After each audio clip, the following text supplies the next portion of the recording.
আজ আমরা শুরু করছি ক্লাস 10 আইসিএসসি বায়োলজি চ্যাপ্টার 1।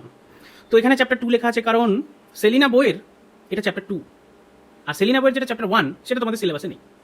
তাহলে সেলিনা বইয়ের যেটা চ্যাপ্টার 2 সেটাই তোমাদের সিলেবাসের চ্যাপ্টার 1। তাই শুরু হচ্ছে class 10 ICSE biology chapter 1, structure of chromosome, cell cycle and cell division. এখানে আমরা কি কি শিখব?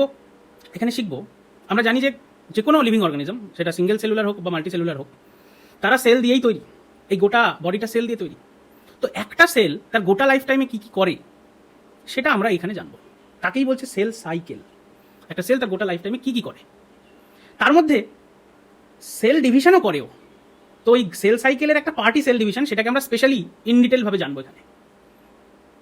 আর স্ট্রাকচার অফ ক্রোমোজোম সেটা কি? দেখো, একটা অর্গানিজমের নাকটা কোথায় হবে, কানটা কোথায় হবে, চোখটা কোথায় হবে, তার শেপ কী হবে, সাইজ কী হবে, কালার কী হবে, তার কী ফাংশন হবে, ইচ অ্যান্ড এভরি ডিটেলস ডিএনএর মধ্যে জেনেটিক ল্যাঙ্গুয়েজে লেখা থাকে। তো এই যে টোটাল ইনফরমেশনটা, সেটা ডিএনএর মধ্যে, মানে সেলের মধ্যে কার নিউক্লিয়াসের মধ্যে থাকে ডিএনএ, তার মধ্যে সব কিছু লেখা আছে। তো এটা হিউজ অ্যামাউন্ট অফ একটা ইনফরমেশন। তা ডিএনএ, বিরাট ডিএনএ। এই ডিএনএ যখন হাইলি কয়েলড কন্ডিশনে নিজেকে গুটিয়ে ছোট করে ডেন্সড হয়ে একটা ছোট শেপ নেয়, তখন তাকে বলি আমরা ক্রোমোজোম। ক্রোমোজোম আর কিছুই নাই, ডিএনএই, বাট হাইলি কয়েলড কন্ডিশনে। যেমন ধরো, এই ডিএনএ কিছুটা এরকম দেখতে, এই ক্রোমোজোম কিছুটা এরকম দেখতে। তো এর মধ্যে ডিএনএ কোথায়? না, ডিএনএ কয়েলড হয়ে এই স্ট্রাকচারটা তৈরি হয়েছে, এটা ক্রোমোজোম। তো তার কয়েল যদি খুলে দিই খুলতে একদম যখন লাস্ট খুলে ফেলবো, তখন আমি ডিএনএ পেয়ে যাবো খানিকটা এই খানিকটা হচ্ছে এই ব্যাপারটা। দাঁড়াও, এই যে বোঝা যাচ্ছে? মনে হচ্ছে ডিএনএ একটা ফিল আসছে। তো এইভাবে থাকে, দেখা যাচ্ছে কি না? এই যে ডিএনএ এইভাবে থাকে, এত ছোট DNA, double strand helical structure, ও নিজেকে পেঁচিয়ে রাখে। তো পেঁচিয়ে সেখান থেকে ডিএনএ নিজেকে পেঁচিয়ে হাইলি কয়েলড কন্ডিশনে গিয়ে এটা বানায়, এর নাম ক্রোমোজোম।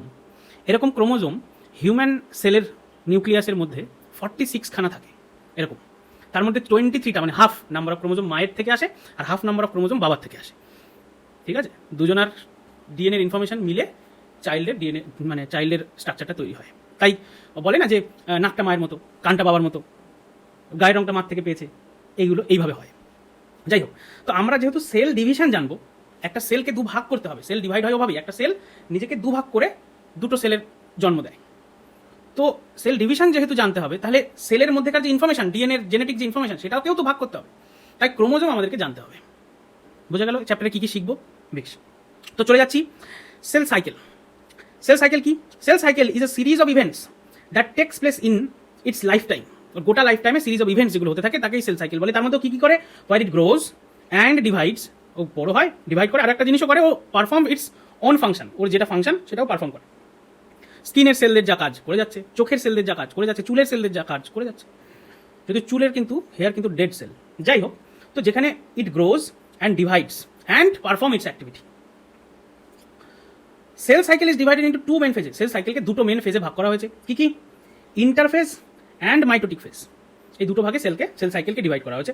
ইন্টারফেজের মধ্যে দেখো G1, S and G2 further তিনটে ফেজে ভাগ করা হলো ইন্টারফেজকে। আর মাইটোটিক ফেজকে prophase, metaphase, anaphase, telophase and cytokinesis.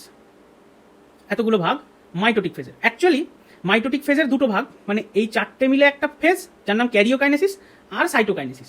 ক্যারিওকাইনেসিসের আবার চারটে ভাগ, প্রোফেজ, মেটাফেজ, অ্যানাফেজ, টেলোফেজ। বুঝলে? এটা তুমি এই সেল সাইকেলের এখানটায় দেখলে আরো ভালো করে ক্লিয়ারলি বুঝতে পারবে। এখানে দেখো সেল সাইকেলকে কটা ভাগ করা হয়েছে? দুটো ভাগ, ইন্টারফেজ অ্যান্ড মাইটোটিক ফেজ। তো এখানেও দেখো এই পুরোটা, এই গ্রিন পুরোটা এত দূর ইন্টারফেজ, আর এইটুকু মাইটোটিক ফেজ। এবার এই পুরো ইন্টারফেজকে কতগুলো ভাগে ভাগ করা হয়েছে? তিনটে ভাগ। G1 মানে ফার্স্ট গ্যাপ ফেজ, S বা সিনথেসিস ফেজ, G2 বা সেকেন্ড গ্যাপ ফেজ। এই যে interphase is divided into G1, S and G2। আর মাইটোটিক ফেজকে দুটো ভাগে ভাগ করা হয়েছে, ক্যারিওকাইনেসিস অ্যান্ড সাইটোকাইনেসিস। এই ক্যারিওকাইনেসিসের আবার চারটে ভাগ, প্রোফেজ, মেটাফেজ, অ্যানাফেজ, টেলোফেজ। সেটাই এখানে লেখা হয়েছে, prophase, metaphase, anaphase and telophase. এই চারটে ফেজ মিলে ক্যারিওকাইনেসিস। আর মাইটোটিক ফেজের আর কোন ভাগ আছে? সাইটোকাইনেসিস। এই এতগুলো মিলে মাইটোটিক ফেজ। বোঝা গেল? সেল ডিভিশনটা এই মাইটোটিক ফেজেই হয়। সেলের যা লাইফ টাইমের, এটি গোটাটা তো সেলের লাইফ টাইম। তো এই চলতে গেল, এখানে গিয়েও ডিভাইড হলো। তো মাইটোটিক ফেজটাই ওর সেল ডিভিশন হয়। ঠিক আছে, বেশ। এবার দেখো এখানে এটা সেলিনা বইতে ছিল, এটা আমরা প্রিপেয়ার করেছি। এখানে একটা নতুন ফেজ রয়েছে G0 ফেজ বা রেস্টিং ফেজ, সেটাও আমরা পরে জানবো। আচ্ছা, সেটা এই G1 ফেজেরই একটা পার্ট। সব সেল রেস্টিং ফেজে যায় না, কিছু সেল যায়, আমরা জানবো। তো সেল সাইকেল বোঝা গেল। এখানে একটা ইনফরমেশন দেওয়া আছে, এই ইনফরমেশনটা থেকে এটা দেওয়ার কারণ হলো তুমি একটা কনসেপ্ট তোমার করতে পারবে যে কোন ফেজ কতক্ষণ ধরে হয়, কোন ফেজটা সবচেয়ে বেশিক্ষণ ধরে চলে, কোন ফেজটা কম টাইম ধরে চলে, সেটা তুমি একটা ধারণা করতে পারবে। যেমন দেখো ফার্স্ট গ্যাপ ফেজ বা G1 ফেজ যেটা, বা এটা গ্যাপ ফেজও বলে গ্রোথ ফেজও বলে, ফার্স্ট গ্রোথ ফেজ বা first gap phase G1 phase, সেটা সবচেয়ে লংগেস্ট ফেজ, 11 আওয়ারে চলে। দেখো এটা কিন্তু সব সেলের জন্য ইকুয়াল হবে না, স্কিন সেলের জন্য ডিউরেশন আলাদা হবে, চোখের সেলের জন্য আলাদা হবে, সমস্ত সেলের আলাদা, বাট কোন একটা পার্টিকুলার সেলের জন্য ইনফরমেশনটা দেওয়া আছে যাতে ধারণা করা যায় যে এক একটা ফেজ ফেজের মধ্যে বেশি, কোন ফেজটা বেশিক্ষণ চলে, কোন ফেজটা কম টাইম ধরে চলে, সেটা বোঝার জন্য। ঠিক আছে? আচ্ছা, তো G1 ফেজ মানে ফার্স্ট গ্রোথ ফেজ চলে 11 আওয়ার, সিনথেসিস ফেজ চলে 8 আওয়ার, G2 ফেজ চলে 4 ঘন্টা। তাহলে এটা এতক্ষণ ধরে চলে। আর মাইটোটিক ফেজ যেখানে কি সেল ডিভিশন হয় সেটা দেখো মাত্র 1 ঘন্টা, 1 ঘন্টার মধ্যে সেল নিজেকে ডিভাইড করে নেয় খুব কম টাইমে। আবার মাইটোটিক ফেজেও যে 4টে ফেজ রয়েছে, প্রোফেজ, অ্যানাফেজ, মেটাফেজ, টেলোফেজ, সেটাও দেখো 25 মিনিট, 5 মিনিট, 10 মিনিট, 20 মিনিট, মোটামুটি কনসেপ্ট পাওয়ার জন্য। তাহলে কি বুঝলাম? ফার্স্ট গ্যাপ ফেজ, ইন্টারফেজের মধ্যে ফার্স্ট গ্যাপ ফেজ হচ্ছে লংগেস্ট ফেজ, আর মাইটোটিক ফেজের মধ্যে প্রোফেজ হচ্ছে লংগেস্ট ফেজ। বেশ, এবার আমরা এলাবোরেটলি ইন্টারফেসটাকে জানবো। কোনটা? এই ইন্টারফেসকে জানবো, মানে G1, S আর G2 এই তিনটাকে জানবো। Interface is the longest phase. দেখেছো কথাটা বললো এখানে, interface is the longest phase of the cell cycle where the cell grows, replicates its DNA and prepares to divide. Interphase is divided into sub phases S1, S and G1, S and G2. দেখো কি বললো যে ইন্টারফেজে sell prepare হয় cell division হওয়ার জন্য, মানে mitotic ফেজে তো সেল ডিভিশন হবে, তার জন্য সেল ইন্টারফেজে নিজেকে প্রিপেয়ার করে। কিভাবে প্রিপেয়ার করে তার মধ্যে আলাদা আলাদা করে এবার জানবো। ফার্স্ট গ্রোথ ফেজ বা ফার্স্ট গ্যাপ ফেজ বা G1 ফেজ, সেখানে কি হয়? Cell accumulates the material needed for DNA synthesis. DNA synthesis করার জন্য যে ম্যাটেরিয়ালগুলো তার চাই, ডিএনএ সিনথেসিস মানে ডিএনএকে কপি করার জন্য। কপি করার কি দরকার? একটা সেলের মধ্যে জেনেটিক ইনফরমেশন বা ডিএনএর ইনফরমেশনটা আছে, এই সেলটা যখন দুটো সেল হয়ে যাবে, দুটো সেলেই সমান সমান জেনেটিক ইনফরমেশন যাওয়া দরকার, নাহলে ওর অ্যাক্টিভিটি ঠিকঠাক করে করতে পারবে না। সমস্ত ইনফরমেশন মাদার সেলে যা ছিল সেটা ডিভাইড হয়ে তখন দুটো ডটার সেল হলো, সেখানেও থাকতে হবে সেম ইনফরমেশন। তাহলে মাদার সেলে যে ডিএনএটা ছিল তাকে কপি করে আরেকটা রেপ্লিকেট করে কপি করে সেম আরেকটা সেট অফ ডিএনএ বানাতে হবে। এই প্রসেসটাকে বলছি ডিএনএ সিনথেসিস। সিনথেসিস মানে কিছু বানানো। ডিএনএ সিনথেসিস হয় in the process of DNA replication. তো মাদার সেল নিজের ডিএনএ কে রেপ্লিকেট করে ডাবল করে নেয়, সেম কপি করে নেয়, দিয়ে তারপর যখন দুটো সেল আলাদা হয়ে যায় তখন এর মধ্যে যে ইনফরমেশন গেল এর মধ্যেও সেম ইনফরমেশন গেল। তো এখানে ডিএনএ সিনথেসিস হয় না, এখানে ডিএনএ রেপ্লিকেশন হয় না, বাট ডিএনএ রেপ্লিকেশন তো পরে হবে। ডিএনএ রেপ্লিকেশন হওয়ার জন্য যা যাওয়ার দরকার, যা মেটেরিয়াল দরকার, সেই মেটেরিয়ালগুলো ওখানে G1 ফেজে সেল অ্যাকুমুলেট করতে থাকে। সিনথেসিস ফেজে এসে ডিএনএ সিনথেসিস হবে, ডিএনএ কপি হবে। গ্রোথ ফেজে cell accumulates the material needed for DNA synthesis. বোঝা গেল? RNA and proteins are synthesized. এখানে আরএনএ আর প্রোটিন সিনথেসিস ব্যাপারটা কি? এখানে দুটো ডায়াগ্রাম দিয়ে দিয়েছি, এখানে আরএনএ সিনথেসিস হচ্ছে, এখানে প্রোটিন সিনথেসিস হচ্ছে। দেখো কিভাবে আরএনএ আর প্রোটিন সিনথেসিস হয় সেগুলো তোমার সিলেবাসে নেই, বাট এটা খুব একটা ইন্টারেস্টিং বিষয়, খুব ভাস্ট একটা পার্ট, কিন্তু সেটাকে সামারি করে আমি ছোট্ট করে একটু বলবো, খুব ইন্টারেস্টিং, মজা পাবে, মানে নলেজ বাড়বে তোমার, বাট এটা সিলেবাসে নেই। কি হয় দেখো, আমাদের বডির প্রত্যেকটা কাজ প্রোটিনে করে, নাক বানানো, চোখ বানানো, বাকি সমস্ত ট্রান্সপোর্ট, ফুড ট্রান্সপোর্ট, সমস্ত কাজ প্রোটিন গিয়ে করে। ওরা হচ্ছে ওয়ার্কার ভেবে নাও, সমস্ত ফাংশন প্রোটিনে করবে। এবার স্পেসিফিক কাজের জন্য স্পেসিফিক প্রোটিন, যেমন বিল্ডিং বানানোর জন্য স্পেশালাইজড হিউম্যান, পড়ানোর জন্য স্পেশালাইজড হিউম্যান, তাই তো? বিভিন্ন কাজের জন্য যেমন মানুষ ডিফারেন্টলি স্পেশালাইজড হয়, সেরকম হিউম্যান বডিতে বা যে কোনো অর্গানিজমের মধ্যে যে প্রোটিন স্পেশালাইজ কাজ করে। আর এই স্পেশালাইজেশনটা করে হলো ডিএনএ। ডিএনএ স্পেশাল প্রোটিনকে বানায়। কিভাবে বানায় সেটাই যখন বোঝাবো তার মধ্যেই পড়বে RNA synthesis and protein synthesis. কিভাবে দেখো, ডিএনএ এর মধ্যে সমস্ত ইনফরমেশন আছে, ও প্রোটিন বানিয়ে দেবে। ধরো চোখ বানাতে হবে, চোখের কোনো একটা পার্টিকুলার পজিশনকে বানানোর জন্য কিছু স্পেশাল প্রোটিন লাগবে। তো ডিএনএ কি করবে? শুধু ওই প্রোটিনটা বানিয়ে ছেড়ে দেবে, ওই প্রোটিনকে চোখ বানিয়ে নেবে। তবে প্রোটিনটা কিভাবে বানাবে দেখো, ডিএনএ এর মধ্যে ইনফরমেশনস রয়েছে কিভাবে, এর ATGC, এখন আসছি না, এখন আরো ডিটেলসে যাচ্ছি, ওটা আমরা জেনেটিক্সে গিয়ে আরো ডিটেলসে যাবো। যাই হোক, ডিএনএ এর মধ্যে এই যে স্ট্যান্ডগুলো দেখছো, এখানে কিছু ইনফরমেশনস আছে। এই ATG আর C এই সিকোয়েন্স অনুযায়ী, যেমন ধরো বাইনারি সিস্টেমে 1 আর 0 দিয়ে টোটাল বাইনারি সিস্টেমটা দাঁড়িয়ে আছে। যে কোনো তুমি মানে কমেন্টস দিচ্ছ কম্পিউটারকে, সেটা 0 আর 1 দিয়ে দেওয়া পসিবল। সেরকমই তাহলে ওটা কম্পিউটারের ল্যাঙ্গুয়েজ হয়ে গেল। সেরকমই ডিএনএ এর ল্যাঙ্গুয়েজ হচ্ছে ATGC। ATGCর সিকোয়েন্স অনুযায়ী এ পরে G আসবে কি C আসবে কি আসবে, সেই সিকোয়েন্স অনুযায়ী ইনফরমেশনটা তৈরি হয়। সেই ইনফরমেশনটাকে একজন গিয়ে ডিএনএ থেকে কপি করে নিয়ে আসে। কে করে? আরএনএ। দেখো, এই যে ডিএনএটা দেখো এখানে খুলে গেছে, এই যে TAGGTA দেখতে পাচ্ছ, সেখান থেকে ইনফরমেশনটা কেউ একটা দেখো কপি করে নিয়ে বেরিয়ে চলে আসছে। যে কপি করে নিয়ে বেরিয়ে আসছে সেটাই হলো নিউলি মেড আরএনএ। তার মানে আরএনএ হলো ডিএনএর একটা ভাস্ট, ডিএনএর একটা ছোট্ট পোর্শনের একটা ছোট ইনফরমেশন, সেটা আরএনএ কপি করে নিয়ে চলে আসে। তাহলে এই যে নতুন আরএনএ তৈরি হলো, দিস ইজ আরএনএ সিনথেসিস, মানে আরএনএ তৈরি হলো। এবার আরএনএ কেন তৈরি হলো? এইবার দেখো এই যে সেই আরএনএ, এই আরএনএ একটা স্পেশাল মেকানিজমের মধ্যে দিয়ে এই যে জিনিসটা তৈরি করে দিল, সেটা হলো প্রোটিন সিনথেসিস। এটা প্রোটিন, এটা নিউলি মেড প্রোটিন। তো দেখো ডিএনএ এর ইনফরমেশন নিয়ে এলো আরএনএ, তৈরি হলো আরএনএ, মানে আরএনএ সিনথেসিস হলো। সেই আরএনএ বানিয়ে দিল প্রোটিন, মানে প্রোটিন সিনথেসিস হলো। তো এই ঘটনাটা এই ফার্স্ট গ্রোথ ফেজ বা ফার্স্ট গ্যাপ ফেজে হয়। ঠিক আছে, এত ডিটেলস মানে আমি তাও সামারি করে বলেছি, এই ইনফরমেশন তোমাদের নেই, তোমাদের বলতে শুধু এইটুকু আছে ফার্স্ট গ্রোথ ফেজে কি হয়, আরএনএ এন্ড প্রোটিন সিনথেসিস, বাস। বাট ব্যাপারটা ইন্টারেস্টিং। যাই হোক, আর কি হয় তাহলে দেখো, সেল ডিএনএ রেপ্লিকেট করার জন্য, ডিএনএ কে সিনথেসিস করার জন্য যা যা ম্যাটেরিয়াল দরকার সেগুলো নিজের মধ্যে অ্যাকুমুলেট করলো, এদিকে আরএনএ আর প্রোটিন তৈরি হলো। তাহলে সেলের সাইজ বাড়বে, ওই সেলের মধ্যে তো অত কিছু ধরবে না, সাইজে বাড়বে, the volume of cytoplasm increases. আর কি হয়, mitochondria divide in all cell, যে কোনো সেল, মাইটোকন্ড্রিয়া পাওয়ার হাউস, সমস্ত সেলের পাওয়ার হাউস হচ্ছে মাইটোকন্ড্রিয়া, মাইটোকন্ড্রিয়া নিজেকে ডিভাইড করে রেখে দেয়। Chloroplast divides in plant cell, ওটা ক্লোরোপ্লাস্ট মানে প্লাস্টিক শুধু প্ল্যান্ট সেলে থাকে, দ্যাট ইজ ওয়াই ক্লোরোপ্লাস্ট নিজেকে ডিভাইড করে রেডি হয়ে থাকে যে ফার্দার সেল ডিভিশনের সময় ওরা দুদিকে দুটো চলে যাবে, মানে দুভাগে চলে যাবে। তাহলে এত কিছু হলো ফার্স্ট গ্রোথ ফেজে। তাই ফার্স্ট গ্রোথ ফেজটা দেখো, G1 ফেজটাও অনেকটা লম্বা। আচ্ছা, এবার সিনথেসিস ফেজ। সিনথেসিস ফেজে কি হবে, ডিএনএ সিনথেসিস হবে, মানে ডিএনএ তৈরি হবে। DNA replication occurs. দেখো ডিএনএ রেপ্লিকেশনটা হচ্ছে মেথড অফ ডিএনএ কপিং বা ডিএনএ সিনথেসিসের মেথডটার নাম ডিএনএ রেপ্লিকেশন, বুঝলে? DNA replication occurs resulting in two identical set of chromosome, দুটো আইডেন্টিক্যাল সেট অফ ক্রোমোজোম। এই যে এটা একটা ক্রোমোজোম, 46টা ক্রোমোজোমের মধ্যে এটা একটা ক্রোমোজোম, তার মধ্যে এখানে প্রচুর বড় ডিএনএ, তার মধ্যে প্রচুর ইনফরমেশন, এই পুরো ইনফরমেশনটাকে কপি করা হবে, করে আরেকটা এর মতো সেম ক্রোমোজোম তৈরি হবে, যেটা এর গায়ে জুড়ে থাকবে।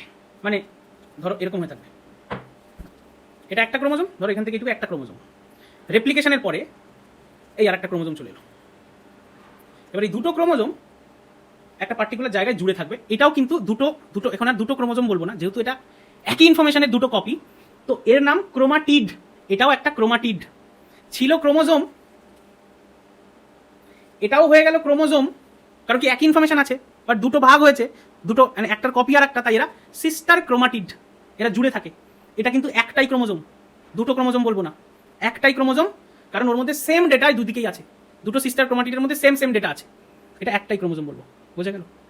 বেশ, তো এবার এই ডিএনএ নিজেকে কপি করে কি করে, সেটা দেখো একটা মজার ব্যাপার, সেটাও তোমাদের সিলেবাসে নেই, বাট আমি একটু এখানে দিয়েছি, এগুলো জানলে ভালো লাগে, মজা হয়। কি হয় দেখো, এখানে একটা হিলিকেজ বলে লেখা আছে, এটা একটা টাইপের প্রোটিন এনজাইম। তো হিলিকেজ গিয়ে ডিএনএ তো এরকম হেলিক্যাল স্ট্রাকচার, একটা এরকম পেঁচিয়ে থাকে, সেই প্যাঁচটাকে খুলতে থাকে, আনজিপ করে ডিএনএকে। দেখো ডিএনএকে আনজিপ করে দিচ্ছে, দিয়ে ওর দুটো স্ট্র্যান্ড আলাদা হয়ে যাচ্ছে। কে করলো? এই প্রোটিনটা এসে করলো। এবার আরেকটা প্রোটিন ডিএনএ পলিমারেজ গিয়ে এই একটা স্ট্র্যান্ডকে আবার দুটো স্ট্র্যান্ড বানিয়ে দিচ্ছে। দেখো এই একটা স্ট্যান্ড হয়ে গেল, এই একটা স্ট্যান্ড হয়ে গেল, এখানে ডিএনএ পলিমারেজ বসে আছে, সেই একটা স্ট্যান্ড থেকে দুটো স্ট্যান্ড বানিয়ে দিল, মানে নতুন আর একটা সেট অফ নতুন ডিএনএ তৈরি করে দিল। এখানে ডিএনএ একটা ডিএনএ ছিল, এটা হাফ হয়ে খুলে গেল, এ পাশে গিয়ে ওদের আবার ফুলফিল করে দিল, কে গিয়ে ডিএনএ পলিমারেজ নতুন সেট অফ স্ট্যান্ড বানিয়ে দিল, বোঝা গেল? তো এখানে একটা ডিএনএ থেকে কিরকম ভাবে দুটো ডিএনএ হয়ে গেল। This process is known as DNA replication. নতুন ডিএনএ তৈরি হচ্ছে, তাই বলছি আমরা ডিএনএ সিনথেসিস অকার। মোর ডিএনএ সিনথেসাইজড, আরও ডিএনএ অন্যান্য সেল যে অর্গানিজগুলো আছে তার মধ্যেও ডিএনএ থাকে, সেগুলোরও রেপ্লিকেশন হয়, সিনথেসিস হয়। তাহলে সিনথেসিস ফেজে আমাদের কি হয়, মেনলি ডিএনএ সিনথেসিস হয়, বোঝা গেল? এরপরে চলে আসো সেকেন্ড গ্রোথ ফেজ। আমরা কোথায় আছি? ফার্স্ট গ্যাপ ফেজে শিখে নিয়েছি, সিনথেসিস ফেজ বুঝে নিয়েছি, এবার সেকেন্ড গ্যাপ ফেজ। সেখানে কি হয়? সেকেন্ড গ্রোথ ফেজ বা সেকেন্ড গ্যাপ ফেজ বা G2 ফেজে কি হয়? আরএনএ এন্ড প্রোটিন সিনথেসিস হয়। এখানে আবার নতুন করে আরো আরএনএ আর প্রোটিন সিনথেসিস হওয়া শুরু করলো। আর কি হলো? Cell undergoes a series of check points to ensure that DNA replication is successful. দেখো যেহেতু ডিএনএ এর মধ্যে সমস্ত ইনফরমেশন থাকে, নাক কোথায় হবে, চোখ কোথায় হবে, তার কালার কি হবে, ইন ডিটেলসে থাকে, তাই সেই কপি করতে গিয়ে যদি কোনো ভুল হয়ে যায়, তাহলে নাকটা এখানে না হয় এখানে চলে আসবে, কানটা এখানে না হয় এখানে চলে আসবে, হবে কি না? কারণ ডিএনএ এর মধ্যে সমস্ত ইনফরমেশন আছে, ডিএনএ ইনফরমেশনকে কপি করে আরএনএ, আরএনএ গিয়ে প্রোটিন বানায়, প্রোটিন গিয়ে সমস্ত কাজ করে। এবার যদি ডিএনএ এর ইনফরমেশনেই যদি ভুল থাকে, তাহলে ভুল প্রোটিন তৈরি হবে, ভুল প্রোটিন গিয়ে ভুল জায়গায় ভুল কাজ করে দিয়ে চলে আসবে। তো এই ডিএনএটা ঠিকঠাক কপি হয়েছে কিনা সেটা দেখার জন্য cell undergoes a series of check points.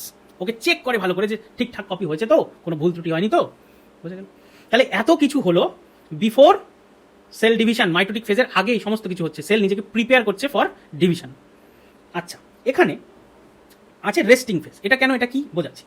সমস্ত সেলের ডিভিশন দরকার নেই, একটা সার্টেন টাইম পরে ওই সেলটা ওই জায়গায় ফিক্সড হয়ে গেল, ওর আর ডিভিশন দরকার নেই, নাহলে তো গ্রোথ আনলিমিটেড গ্রোথ হতো, মানুষ তো গ্রো করেই যেত, একটা টাইম পরে সে স্টপ হয়ে যায়। তো সেরকম সেল ডিভিশন কিছু সেলের, সমস্ত সেলের না, স্কিন সেল একটু এখান থেকে ঘষে দিলাম, অনেক সেল মরে গেল, নতুন সেল তৈরি করো। যদি না ঘষতাম তাহলে হয়তো ওল্ড হওয়ার পরে সেলগুলো মরতো, কিন্তু কিছুক্ষণের জন্য তো ওর সেল ডিভিশন দরকার নেই, কিছু দিনের জন্য। আবার হার্টের যে সেল, তার সেল ডিভিশনই দরকার নেই, ব্রেনের যে সেল নিউরন, তার সেল ডিভিশন দরকার নেই। তাহলে কিছু সেল আছে যার সেল ডিভিশনই দরকার নেই, পার্মানেন্টলি সেল ডিভিশন আর দরকার নেই। কিছু সেল আছে যার টেম্পোরারি সেল ডিভিশন দরকার নেই। তো যাদের সেল ডিভিশন দরকার নেই তাদের এত কাহিনী করারও দরকার নেই, এত কিছু তার সে করবে না, কেন কি সে তো সেই সেলটা তো ডিভাইডই হবে না, তাই এত কিছু সে করবে না। সেল নিজেকে কপি করবে না, ডিএনএ কপি করবে না, এই এত দূর যাবেই না। ফার্স্ট গ্রোথ ফেজে, এই যে ফার্স্ট গ্রোথ ফেজেই থেকেই ও আরেকটা স্টেটে ঢুকে যাবে। তার ডিএনএ রেপ্লিকেশন দরকারই নেই, তার আরএনএ সিনথেসিস দরকারই নেই, কারণ তার সেল ডিভাইড করারই দরকার নেই। তো এইরকম স্টেটে, এইরকম ফেজে যখন কোনো সেল চলে যাবে, তখন তাকে বলবো সে G0 ফেজে চলে গেছে বা রেস্টিং ফেজে চলে গেছে। বোঝা গেল? তো রেস্টিং ফেজে সে পার্মানেন্টলি যেতে পারে বা টেম্পোরারিলি যেতে পারে। ভালো করে মাথায় রাখবে, এটা কোন ফেজে হয়? ফার্স্ট গ্যাপ ফেজে। ফার্স্ট গ্যাপ ফেজের পরেই সে রেস্টিং ফেজে চলে যেতে পারে, কারণ সেকেন্ড ফেজে, সিনথেসিস ফেজে তো ডিএনএর কপি হবে, ডিএনএর কপি তো ওর দরকার নেই, ও তো ডিভাইড হবেই না, তাই জন্য এই ফেজে যাবেই না। ফার্স্ট গ্যাপ ফেজ থেকেই ও রেস্টিং ফেজে চলতো। রেস্টিং ফেজে ও করবে কি? ওর নিজের কাজটা করবে বসে বসে, ডিভিশনটা দরকার নেই, বাট ওর যেটা কাজ সেটাও করবে। তো কি করবে? পারফর্ম সেলস নর্মাল ফাংশন, সেলের যে ফাংশন সে ওই ফাংশনটাও সারা জীবন করে যাবে। এখানে আরো ভালো করে ডিফাইন করা হয়েছে what is resting phase or G0 phase. During G1 phase, কোন ফেজে হয় এটা? During G1 phase the cell may enter into a phase where it permanently or temporary stops preparation for cell division. Permanently cell ডিভিশনের জন্য preparation বন্ধ করে দেবে, অথবা টেম্পোরারিলি সেল ডিভিশনের জন্য প্রিপারেশন বন্ধ করে দেবে। But the cell continues to perform its normal function, কিন্তু তার নিজের ফাংশন যে নর্মাল ফাংশন সেটা করে যাবে। এই স্টেটে যখন ঢুকে যাবে তখন তাকে বলবো রেস্টিং ফেজ আর G0 ফেজ। ক্লিয়ার? এবার দেখো, পার্মানেন্টলি যখন হয়ে যাবে, রেস্টিং ফেজে চলে যাবে, তার একটা নাম আছে, আর টেম্পোরারিলি চলে গেলে তার একটা নাম আছে কুয়েসিয়েন্ট স্টেট, মানে সে G0 ফেজে টেম্পোরারিলি যাবে। কোথায় হয় এটা? লিভার সেলে হয়, স্কিন সেলে হয়। টেম্পোরারিলি G0 ফেজে চলে গেল, তার মানে পরে আবার ফার্দার ডিভিশন হতেও পারে। সেনেসেন্ট স্টেজ কখন? যেখানে সে পার্মানেন্টলি চলে গেল, টেম্পোরারিলি না, পার্মানেন্টলি চলে গেল। কোথায়? ব্রেন সেল বা নার্ভ সেল আর হার্ট সেল, সেখানে পার্মানেন্টলি ওরা সেনেসেন্ট স্টেটে চলে গেল, মানে আর সেল ডিভিশন কোনোদিনও হবে না। বোঝা গেল? বেশ। এখানে বলছি দেখো, can the cell cycle go endlessly? Cell cycle কি এন্ডলেসলি হতে থাকবে? দেখো, এন্ডলেসলি যদি হতে থাকে তাহলে সেল ডিভিশন বারবার হতে থাকবে, তাহলে সেল নিজেকে বারবার ডিভাইড করতে থাকবে, সেটা হয় না। তাই সেল সবসময় এন্ডলেসলি ডিভিশন করে না, সেল সাইকেল এন্ডলেসলি চলতে থাকে না। যদি চলে, uncontrolled non stop cell cycles may lead to tumours. যদি সেল ডিভাইড করতে করতে সেটা হতে থাকে, এত সেল হয়ে যাবে যে ওই জায়গাটা হয়ে যাবে টিউমার। সেই টিউমারটা থেকে আবার ক্যান্সার হতে পারে, তাই লেখা হচ্ছে tumours that may or may not be cancerous. সেটা ক্যান্সারাস টিউমার হতে পারে, নন ক্যান্সারাস হতে পারে, বাট টিউমার হয়ে যাবে। বোঝা গেল? আনকন্ট্রোলড যদি সেল সাইকেল চলতে থাকে। বেশ, এখানে ডায়াগ্রামটা দিয়ে বোঝানো হয়েছে যে চাইল্ড অবস্থায় সেল প্রোডাকশন বেশি হয়, সেল ডেথ কম হয়। আমাদের বডিতে সবসময় সেল প্রোডাকশন হচ্ছে আর সেলের ডেথও হচ্ছে। তো চাইল্ডদের সেল প্রোডাকশন রেটটা বেশি থাকে, সেল ডেথ কম হয়। যখন অ্যাডাল্ট হয়ে যায় তখন সেল প্রোডাকশন আর সেল ডেথ অলমোস্ট ইকুয়াল থাকে। ওল্ড এজ অবস্থায় সেল প্রোডাকশন কমে যায়, সেল ডেথ বেশি হয়ে যায়, সেল বেশি মরতে থাকে, সেল ডিভিশন বা নতুন সেলের প্রোডাকশন কমে যায়। আচ্ছা, এবার চলে আসছি সেল ডিভিশন আর এম ফেজ আর মাইটোটিক ফেজ। কারণ আমরা first gap phase, synthesis phase, second gap phase আর G0 ফেজ এগুলো সব জেনে নিয়েছি। এবার মাইটোটিক ফেজে যাবো, মানে সেটা এম ফেজ বা সেল ডিভিশন সেখানে হয়, তাই জন্য সেল ডিভিশন লেখা আছে। এই সেল ডিভিশন দুটো টাইপের হয়, দু ধরনের সেল ডিভিশন আমাদের বডিতে হয়। সেল ডিভিশন কোন কোন ফেজে হবে সেটা তো আলাদা, সেটা তো এখানে লেখা আছে মাইটোটিক ফেজ, এর মধ্যে কি কি ফেজ আছে সেটা আলাদা। বাট দুটো টাইপ অফ সেল ডিভিশন হয়। সেটা কিরকম? আমাদের সমস্ত সেল, বডির সমস্ত সেল মাইটোসিস মেথডে ডিভাইড করে, একটা টাইপ অফ সেল ছেড়ে দিয়ে বাকি সব সেল মাইটোসিস মেথডে ডিভিশন হয়, মানে একটা থেকে দুটো হয় মাইটোসিস মেথডে। আর সেক্স সেল বা গ্যামেট, বা মেলদের ক্ষেত্রে স্পার্ম আর ফিমেলদের ক্ষেত্রে এগ, এই সেলটা তৈরি হওয়ার সময় যে সেল ডিভিশন হয় সেই সেল ডিভিশনটার নাম হচ্ছে মিওসিস সেল ডিভিশন। দুটো সেল ডিভিশন আলাদা কিরকম ভাবে সেটা পরে আসছে। বাট এই দুটো টাইপ অফ সেল ডিভিশনের মধ্যেই prophase, metaphase, anaphase, telophase, cytokinesis এগুলো আসবে। বাট এই দুটো সেল ডিভিশন ডিফারেন্ট। মাইটোসিস মেথডে সমস্ত সেল ডিভাইড হয়, মিওসিস মেথডে শুধুমাত্র সেক্স সেল বা গ্যামেট বা ছেলেদের স্পার্ম, মেয়েদের ক্ষেত্রে এগ, এর তৈরি হওয়ার সময় যে সেল ডিভিশন সেটা মিওসিস মেথডে হয়। এটা মনে রাখবে, খুব ইম্পর্টেন্ট, আসবেই এখান থেকে কোশ্চেন। মিওসিস মেথডটা তোমাদের সিলেবাসে নেই, মিওসিস সেল ডিভিশন মেথডটা তোমাদের সিলেবাসে নেই, নোটে আছে বাট সিলেবাসে নেই। মাইটোসিস সেল ডিভিশনটা তোমাদের সিলেবাসে আছে। মাইটোসিস দেখো কোন কোন দুটো ফেজে হয়, karyokinesis R cytokinesis.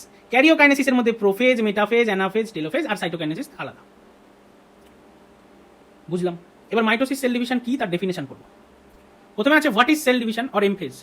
Sell division is the process in which a parent cell divides into two or more daughter cell. Parent cell divide হয়ে দুটো বা তার বেশি ডটার সেল হয়ে যায়, তখন তাকে বলি আমরা সেল ডিভিশন। এই যে প্যারেন্ট সেল ছিল সেটা ডিভাইড হয়ে দুটো ডটার সেল হয়ে গেছে, দ্যাট ইজ সেল ডিভিশন হয়েছে।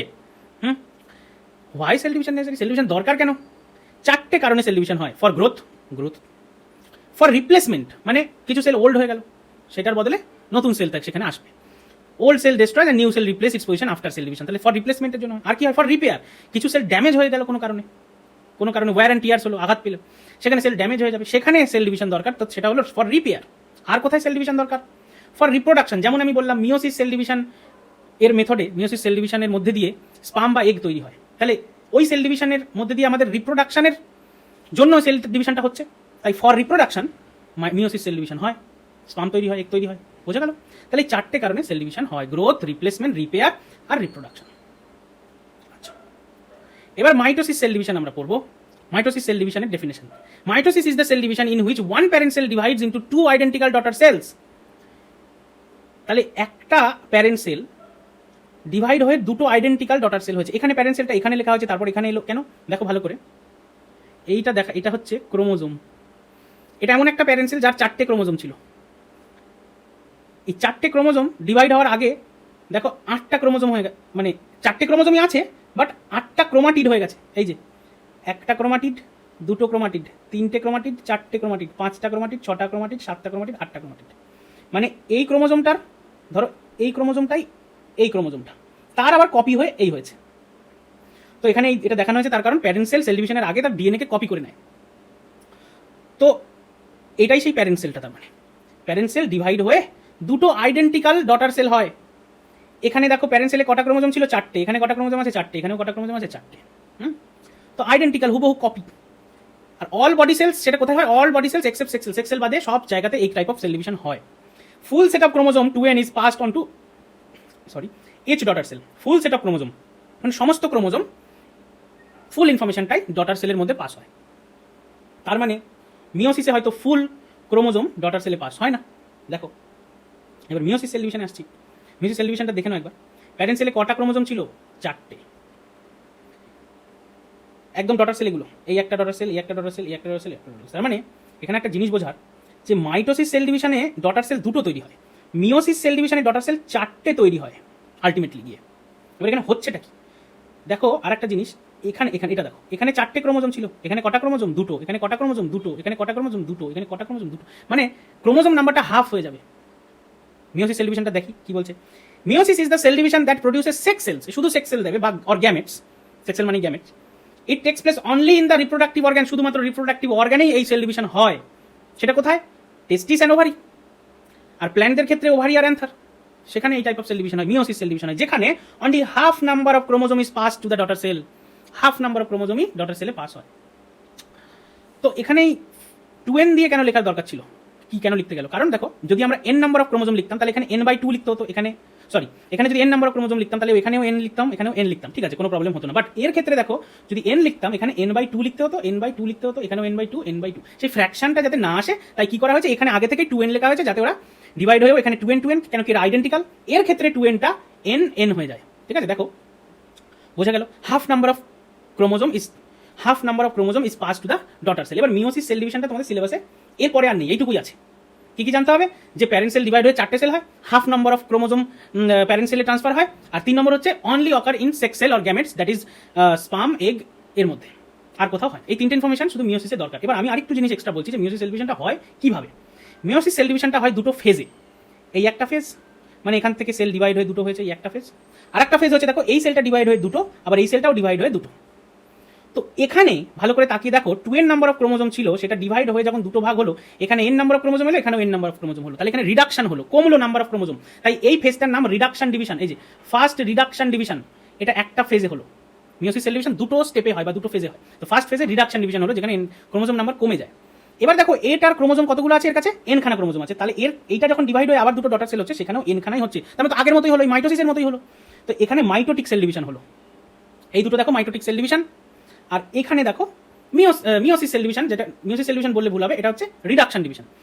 তো এই রিডাকশন ডিভিশন আর দুখানা মাইটোটিক ডিভিশন, এই টোটালটা মিলে দাঁড়াচ্ছে meiosis type of cell division that occurs only in sex cell or gametes, আর যেখানে half number of chromosome is passed into the daughter cell. I think পুরোটা ক্লিয়ার হয়ে গেছে। এর চেয়ে বেশি ইনফরমেশন তোমার মিওসিস সেল ডিভিশনের জন্য আর দরকার নেই, এটাই এনাফ। ঠিক আছে, এবার এতক্ষণ আমরা কি জানলাম? আমরা এই ফেজগুলো জানলাম। এবার সেল ডিভিশন পড়ার আগে কি কি টাইপের সেল ডিভিশন হয়, mitotic sell division, meiosis cell division, দুটো টাইপ জানলাম, যার মধ্যে মিওসিস সেল ডিভিশনটা আমাদের সিলেবাসে নেই, মাইটোটিক সেল ডিভিশনটা আমাদের সিলেবাসে আছে। সেই মাইটোটিক সেল ডিভিশনটাই বা মাইটোটিক ফেজটাই আমরা এবার পড়বো, যার মধ্যে আছে ক্যারিওকাইনেসিস আর সাইটোকাইনেসিস। ক্যারিওকাইনেসিসের 4টে ভাগ, প্রোফেজ, মেটাফেজ, অ্যানাফেজ, টেলোফেজ। এই পার্টটা এবার আমরা এলাবোরেটলি জানবো। ঠিক আছে, elaborately describe mitosis or karyokinesis. Mitosis তো জানছি, কিন্তু মাইটোসিসের দুটো ভাগ, ক্যারিওকাইনেসিস আর সাইটোকাইনেসিস। তার ক্যারিওকাইনেসিস পার্টটা আমরা এখানে জানবো। পরের পেজে গিয়ে আমরা সাইটোকাইনেসিসটা কোথায় গেল? ও, সাইটোকাইনেসিসটা যে এখানে আছে। তাহলে এই ক্যারিওকাইনেসিস আর এই সাইটোকাইনেসিস, ক্যারিওকাইনেসিসের 4টে ভাগ মিলে টোটাল মাইটোটিক ফেজ হলো। বেশ, এবার ক্যারিওকাইনেসিস বলছে it is the type of cell division in which one parent cell divides into two identical daughter cell. It takes place in all body cell except sex cell, full set of chromosome, same definition লেখা আছে। কারণ কি মাইটোসিসের definition এটা। এবার মাইটোসিসের মধ্যে ক্যারিওকাইনেসিসের first phase হচ্ছে prophase. প্রোফেজে sell কি করে? আচ্ছা, সেল এতক্ষণ কি করে এসছে সেটা দেখি আগে, মনে করে নি। ফার্স্ট গ্যাপ ফেজে সেল ডিএনএ রেপ্লিকেশনের জন্য জিনিসপত্র অ্যাকুমুলেট করেছিল, আরএনএ প্রোটিন সিনথেসিস করেছিল, সেলের ভলিউম বেড়েছিল, মাইটোকন্ড্রিয়া ডিভাইড হয়েছিল, ক্লোরোপ্লাস্ট ডিভাইড হয়েছিল। তারপরের স্টেজে এসে সেল নিজেকে ডিএনএটা রেপ্লিকেট করেছিল, আর কিছু ডিএনএ আলাদা আরও অন্য ডিএনএও সিনথেসিস করেছিল, মানে এখানে ডিএনএ কপি করে নিল। এরপরে এসে কি হলো, ডিএনএ কপিটা ঠিকঠাক হয়েছে কিনা সেটা চেকিং হলো, আর কিছু আরএনএ আর প্রোটিন সিনথেসিস হলো। ওই প্রোটিনটা গিয়ে চেক করে, তাই জন্য আরএনএ প্রোটিন সিনথেসিস এখানে হয়। তো সেল এখন এইখানে আছে, এই স্টেজে গিয়ে সেল রেডি ফর ডিভিশন। ও ডিভিশনের জন্য যা যা কাজ সব কমপ্লিট করে নিয়েছে, এবার সেল ডিভিশনটা হবে। তো সেই সেল ডিভিশনের first phase, that is prophase, শুরু হচ্ছে। কেমন? Prophase, chromosomes become short and thick and are clearly visible inside the nucleus. Chromosome এইরকম ছিল, খোলা ছিল, সমস্ত ইনফরমেশনটা ডিএনএটা নিজেকে খুলে রেখেছিল। এখান থেকে গিয়ে সেল ডিএনএটা কেমন দেখতে হয়ে যাবে? এরকম ক্রোমোজোম হয়ে যাবে। তো ক্রোমোজোম এখানে ডেন্সড হয়ে যাবে, ভিজিবল হবে, সেই কথাটাই বলছে।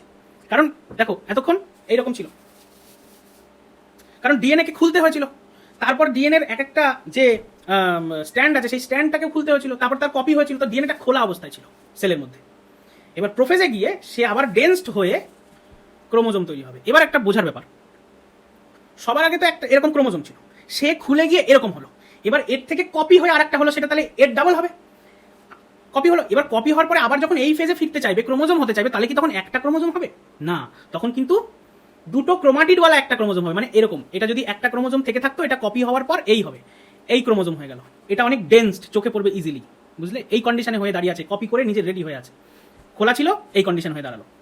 সেটাই বললো, chromosomes become short and thick and are clearly visible inside the nucleus. Centrosome containing centriole splits into two and move towards the opposite pole. দেখো এটা হচ্ছে সেন্ট্রোজোম, এ মাঝখান থেকে স্প্লিট হয়ে যায়, ডিভাইড হয়ে যায়, ডিভাইড হয়ে একটা পার্ট এদিকে চলে যায়, একটা পার্ট এদিকে চলে যায়। সেন্ট্রোজোমের মধ্যে থাকে সেন্ট্রিওলস, এই যে সেন্ট্রিওলস, এটা ডিভাইড হয়ে দুদিকে চলে যায়। এই যে দেখো সেন্ট্রিওলস ডিভাইড হলো, দুটো হলো, দেখো এখানে কপি হলো, দেখো এই সেন্ট্রিওলস ছিল, এটা কপি হয়ে এই দুটো সেন্ট্রিওল হলো। এরা এবার দুদিকে যেতে থাকবে, ডুপ্লিকেটেড সেন্ট্রিওলস মুভিং অ্যাপার্ট। বেশ, তারপর আর কি হলো?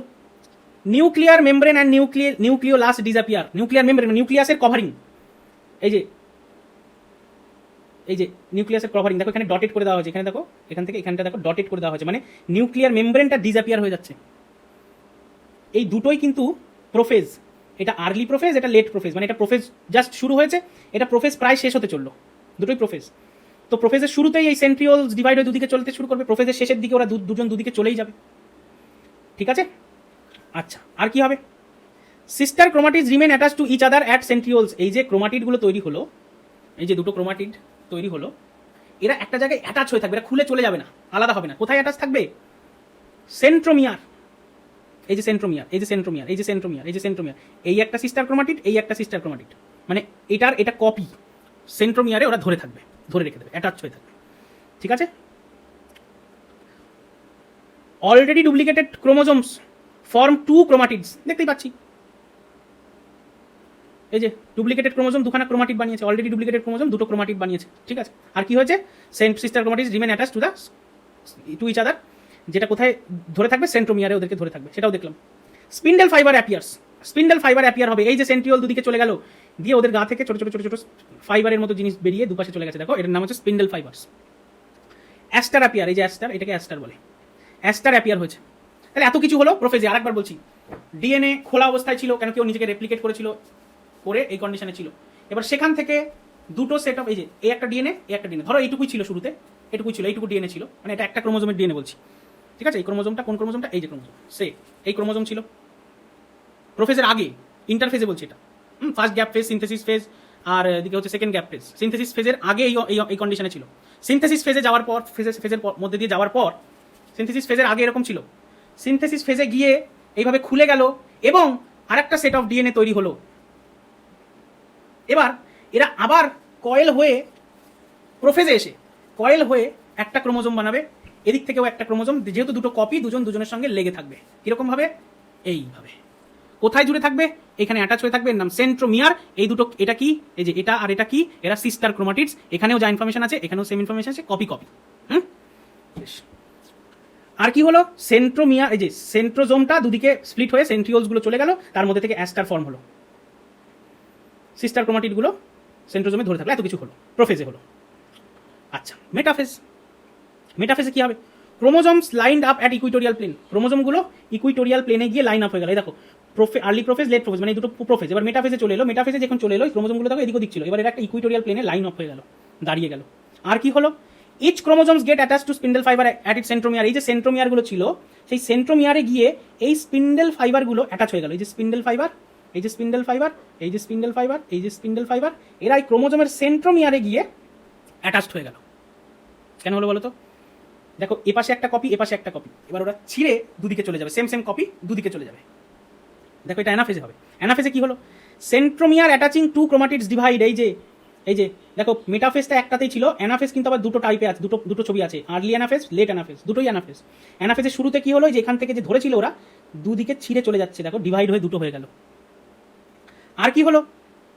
Two sister chromatids of each chromosome separate and are drawn apart towards opposite pole and due to shortening of spindle fibre. এই যে স্পিন্ডেল ফাইবার সাইজে ছোট হয়ে গেল, আর এই যে ক্রোমোজোমগুলো দুটো পোলের দিকে যেতে থাকলো। স্পিন্ডেল ফাইবার নিজেকে ছোট করে নিল, তো ওরা দুই পোলে চলে আসা শুরু করে দিল। আর কি হলো? আর furrow starts in the animal cell membrane. এই যে একটা ফুরো দেখা যাচ্ছে, এই যে একটা ফুরো দেখা যাচ্ছে, একটা খাঁজ তৈরি হয়েছে, এই খাঁজটা তৈরি হলো, কেন কি এখান দিয়ে সেলটা ছিঁড়ে যাবে পরে, ঠিক আছে। এটা আর্লি অ্যানাফেজ, এটা লেট অ্যানাফেজ হলো অ্যানাফেজ। এবার টেলোফেজ। টেলোফেজ হচ্ছে এইটা, এর একটাই, আর্লি লেট নেই। টেলোফেজে কি হলো? Two sets of daughter chromosome reach opposite pole. দুটো ডটার ক্রোমোজোম অপোজিট পোলে রিচ করে গেল। আর কি হলো? Chromatids thin out in the form of chromatin fibre. এই যে এই তো ছিল অ্যানাফেজে, ওরা ছিঁড়ে দুদিকে চলে গেল, চলে গিয়ে ওরা আবার নিজেরা খুলে গেল, এই দুপাশে গিয়ে খুলে গেল, মাঝে কোনো কানেকশন থাকবে না, গিয়ে আবার খুলে গেল। তো খুলে যাওয়া অবস্থায় তাকে আর ক্রোমোজোম বলি না, তাকে ডিএনএও বলি না, তাকে বলি ক্রোমাটিড। তাই বললো two set of daughter chromosome reach opposite side, আর chromatids thin out in the form of chromatid না, সরি ক্রোমাটিন বললাম, ক্রোমাটিড বললাম।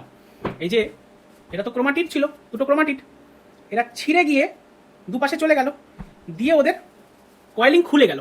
এখন আনকয়েলড অবস্থায় এদেরকে বলি ক্রোমাটিন, বুঝলাম? তো ক্রোমাটিডস খুলে গিয়ে হয়ে গেল ক্রোমাটিন ফাইবার দুপাশে যাওয়ার পর। নিউক্লিওলাই রিঅ্যাপিয়ার। নিউক্লিওলাইটা কি? নিউক্লিয়াসের মধ্যেকার একটা ডেন্স রিজন, সেটা আবার দেখা গেল, যেটা আগে ছিল চলে গেছিল, আবার এলো। Spindle fibre disappear, spindle fibre আর দরকার নেই, ওরা ডিসঅ্যাপিয়ার হয়ে গেল। Nuclear membrane is form. Nuclear membrane form করলো, এই যে নিউক্লিয়াসের মেমব্রেন, এই যে নিউক্লিয়াসের মেমব্রেন আবার ফর্ম হলো। আর কি হবে? Cleavage furrow starts depending. এই যে এখানে যে ক্লিভেজটা তৈরি হয়েছিল, ফুরোটা স্টার্ট হয়েছিল, সেটা এখানে আরো ডিপ হয়ে গেল। আচ্ছা, এই পার্টটায় দেখো নিউক্লিয়াস যে ডিভাইড হলো না, এখানে দেখো কিন্তু সেল ডিভাইড হয়নি, অনলি নিউক্লিয়াস। মনে হচ্ছে না? এই যে নিউক্লিয়াসটা ছিল, এই নিউক্লিয়াসটা ডিভাইড হলো। এই নিউক্লিয়াসের ডিভিশনটাকেই বলে ক্যারিওকাইনেসিস। সেটাই 4টে ফেজে হয়, প্রোফেজ, মেটাফেজ, অ্যানাফেজ, টেলোফেজ। এইবার সেলটা ডিভাইড হয়ে যাবে, মানে ওর সাইটোপ্লাজমটা ডিভাইড হয়ে যাবে। সাইটোপ্লাজমের ডিভাইড হয়ে গেলেই সেল আলাদা হয়ে যাবে। সাইটোপ্লাজমের ডিভাইডটাকে বলা হয় সাইটোকাইনেসিস। তাই সেল ডিভিশন এই দুটো মেথডে হয়, নিউক্লিয়াস ডিভাইড হয়, লাস্টে গিয়ে সাইটোপ্লাজম ডিভাইড হয়। নিউক্লিয়াসের ডিভিশনটাকে বলছি ক্যারিওকাইনেসিস, যেটা 4টে ফেজে হলো জানলাম। আর সেলের সাইটোপ্লাজমটা যখন ডিভাইড হবে সেটা সাইটোকাইনেসিস। দেখো কি বলছে? ক্লিভেজ পুরো depends totally in animal cells and separate into two daughter cell. দেখো ক্লিভেজ পুরোটা ডিপ হয়ে গেল, এত দূর ডিপ হয়ে গিয়ে দুটো আলাদা আলাদা ডটার সেল হয়ে গেল। এটা কার ক্ষেত্রে হবে? অ্যানিমাল সেলের ক্ষেত্রে। এবার আবার কি হলো? প্ল্যান্ট সেলে কি হবে আলাদা? হ্যাঁ, প্ল্যান্ট সেলে কিন্তু ক্লিভেজ পুরো কিছু হয়নি, দেখাচ্ছি। In plant cell plate grows from centre to periphery resulting in two cells. দেখো এতক্ষণ পর্যন্ত মোটামুটি সব সেমই হচ্ছিল। দেখো অ্যানিমাল সেলের পাশাপাশি প্ল্যান্ট সেলগুলো এখানে দেখানো হয়েছে, মোটামুটি সব সেমই হয়েছে। ডিফারেন্টটা কি?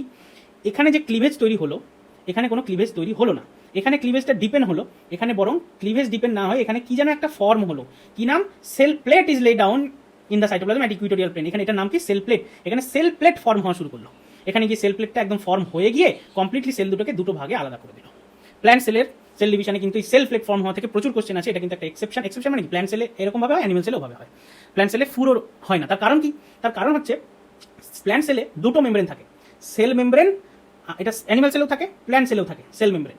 কিন্তু প্ল্যান্ট সেলে যেটা এক্সট্রা থাকে সেটা হচ্ছে সেল ওয়াল, এর উপর দিয়ে থাকে সেল ওয়াল, আউটার কভারিংটা সেল ওয়াল। সেল ওয়াল খুব হার্ড হয়, ওটা ডেড সেল দিয়ে হয়, তো সেল ওয়ালকে ওরকম ফুরো তৈরি করানো যাবে না, তাই এখানে ফুরো হয় না, ক্লিভেজ তৈরি হয় না। সেল মেমব্রেনের ক্ষেত্রে হতে পারে, মানে অ্যানিমাল সেলে হলে হতে পারে, প্ল্যান্ট সেলে ক্লিভেজ তৈরি হবে না, কারণ কি আউটারটা, সেলের আউটার কভারিংটা হচ্ছে cell wall.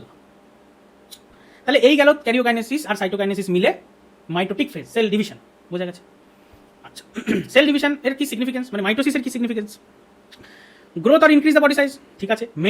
Maintenance chromosome number in daughter সেলে ক্রোমোজোম নাম্বারটা মেনটেন থাকে। রিপেয়ার অফ ড্যামেজ আর উন্ডেড টিস্যু কিছু ড্যামেজ হলে সেখানে মাইটোসিস সেল ডিভিশন হয়, ঠিক হয়ে যাবে। Replacement of old and dead cell, যে সেল ওল্ড হয়ে যাবে, ডেড হয়ে যাবে, সেগুলো রিপ্লেসমেন্ট দরকার।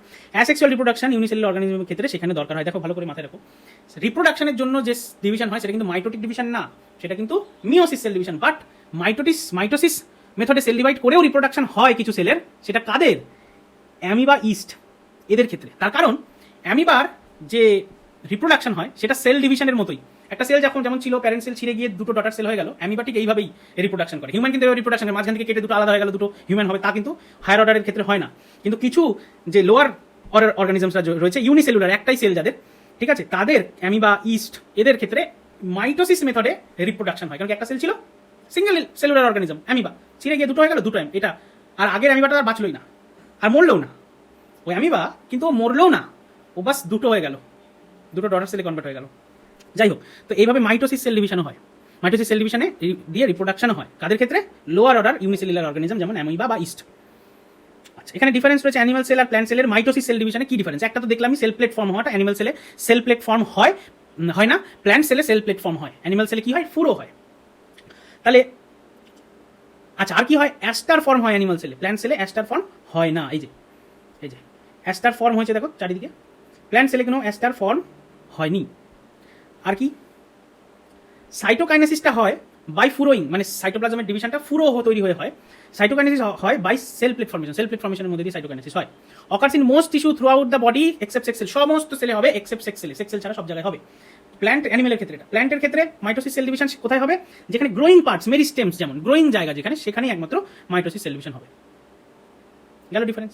Describe meiosis. দেখো মিওসিস এখানে শুধু ওর ডেফিনেশনটা আগে আমরা যা পড়লাম সেটাই আছে, কিন্তু এখানে মিওসিস মেথডটাকেও আমি ডেসক্রাইব করে দিয়েছি। মিওসিসের দুটো phase, meiosis 1, meiosis 2। Meiosis 1 reduction division হয়, মিওসিস 2টা মাইটোটিক সেল ডিভিশন হয়। সেটা যদি কারোর বেশি ইনফরমেশন জানার দরকার হয় এই পার্টটা পড়ে নেবে, এটা আমি পড়াচ্ছি না কারণ এটা সিলেবাসে নেই, ডেটাটা দেওয়া থাকলেও সুন্দর করে লিখে দেওয়া হয়েছে। এই যে মিওসিস 1 গেল, এটা মিওসিস 2 গেল, এই সমস্ত ইনফরমেশন কোশ্চেন বোর্ডে করবে না। আচ্ছা, এখানে কি বলছে, write the significance of meiosis cell division. Meiosis cell ডিভিশনের কিন্তু সিগনিফিকেন্সটা আসতে পারে, মিওসিস সেল ডিভিশনে লাভ কি। আচ্ছা, এই সিগনিফিকেন্সটা তোমরা জেনেটিক্স পড়ে আসার পর বেশি ভালো করে বুঝতে পারবে, তবু এখানে মোটামুটি আমি বোঝানোর চেষ্টা করছি।